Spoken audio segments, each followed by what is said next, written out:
Title: I launched my new company and invited my wife and family for the launch party.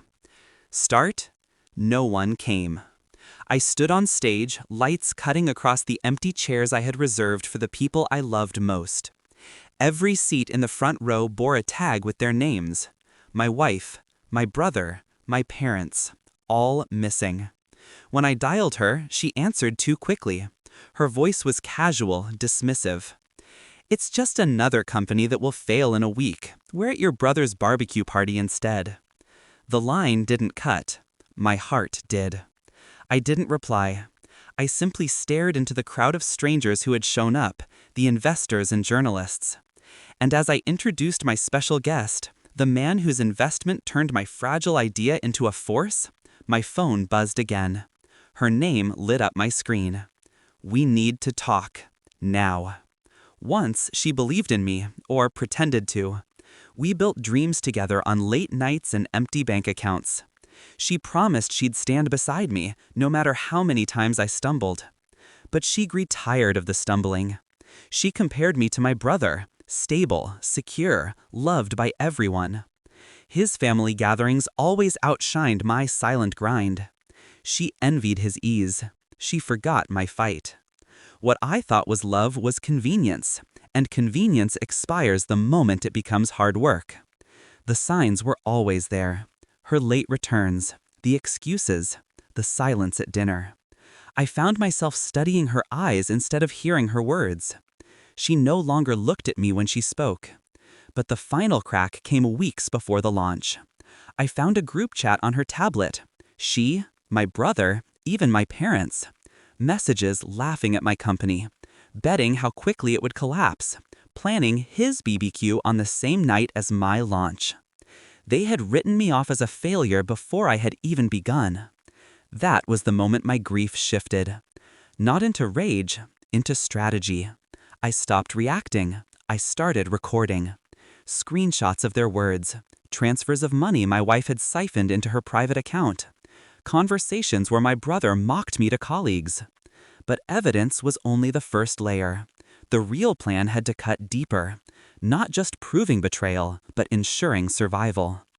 I redrafted my company's structure, removed her silent co-signatures, moved assets offshore, aligned with investors who understood discretion.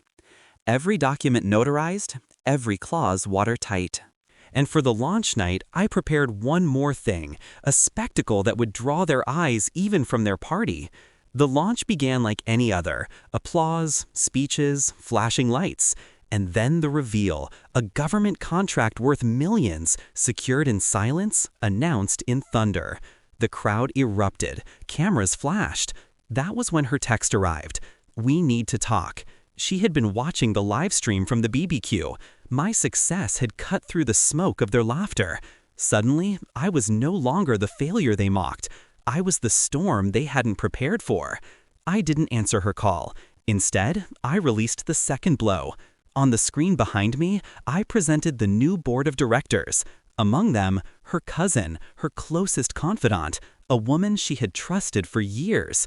What my wife never knew was that this cousin had grown sick of her arrogance and chose to invest with me. The cousin's presence on stage drew a ripple across the room and across their party.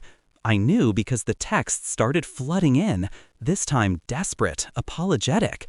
I smiled, tucked my phone away, and raised a glass to the future. When I finally returned home that night, she was waiting in the dark, her face pale, her voice stripped of its cruelty.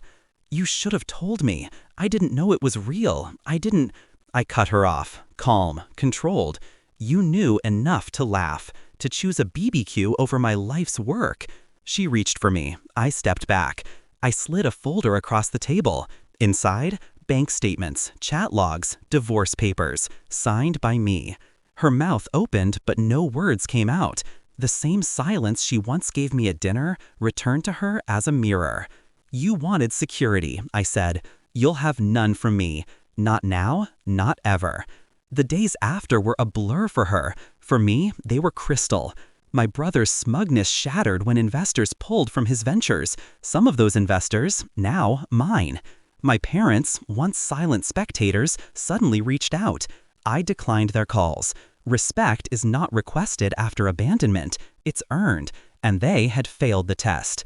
As for her, she tried to fight legally, but my preparations were meticulous, every asset tied up, every account secured. She left with nothing but the clothes she packed in anger. Now, when people ask me about that launch night, I smile. They think it was about contracts, investors, success. But for me, it was about clarity, a clean severing of rot, a rebirth. Betrayal doesn't wound me anymore. It sharpens me. It taught me that loyalty cannot be begged, only tested. And when it fails, you put it out before it spreads. I lost a wife, a brother, a family. But I gained something more valuable, freedom. And freedom tastes sweeter when served on the ashes of those who doubted you. I didn't just launch a company that night. I launched my revenge, and it succeeded.